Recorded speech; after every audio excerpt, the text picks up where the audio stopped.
Bonjour à tous. Une internaute m'a demandé de vous parler des chakras, tout simplement parce que pour elle, c'est vraiment un monde complètement inconnu. C'est-à-dire qu'évidemment, comme tout le monde, elle a entendu parler des chakras, elle sait qu'il y a des couleurs qui sont attribuées à chacun d'eux, mais à part ça, elle n'y connaît rien. Donc elle avait envie que je fasse des vidéos à ce sujet. Donc voilà. Donc voici la première vidéo sur les chakras, une vidéo globale.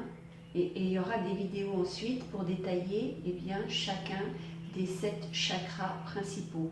Il y en a plus que 7, mais on va faire des choses simples. Je vais vous expliquer les choses simplement, donc on va partir sur la base qui a 7 chakras. Alors, qu'est-ce que c'est qu'un chakra? Déjà, le mot chakra, en sanskrit, ça veut dire roue. Parce que vous l'avez évidemment compris, les chakras, ça vient de l'Inde. Dans l'Ayurveda, on parle des chakras. Donc, les chakras sont des roues énergétiques. Ce sont vraiment des centres d'énergie et qui affectent vraiment tout ce que vous faites.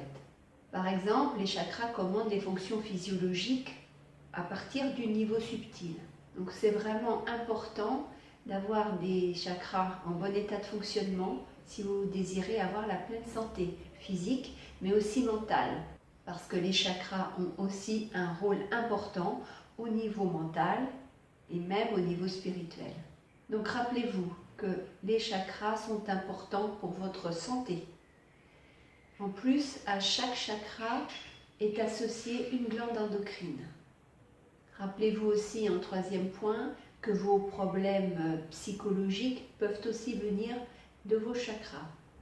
Et en quatrième point, je vous rappelle que le yoga a pour but l'ouverture spirituelle de vos chakras.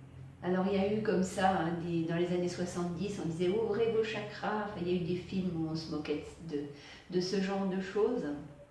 Donc c'est peut-être aussi pour ça que du coup les gens ont une appréhension et ne s'y intéressent pas forcément de façon directe. En tous les cas, je peux vous rassurer en vous disant qu'un chakra peut être fermé spirituellement et être en même temps harmonisé au niveau de la santé.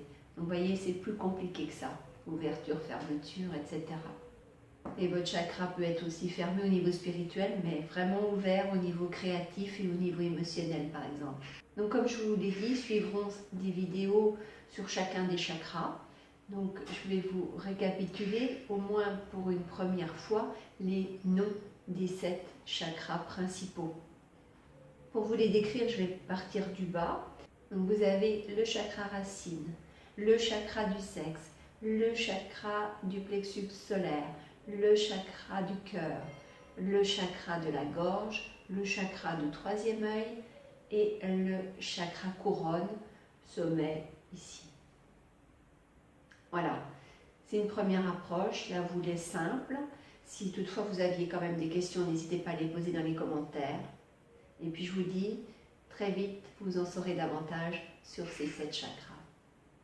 Bien sûr, je vous suggère de vous abonner à ma chaîne YouTube, de visiter le blog des Audacieux, http://www.motivationpositive.com, et aimer ma page Facebook Motivation Positive. Et puis, comme d'habitude, je vous dis prenez soin de vous et je vous salue. Au revoir.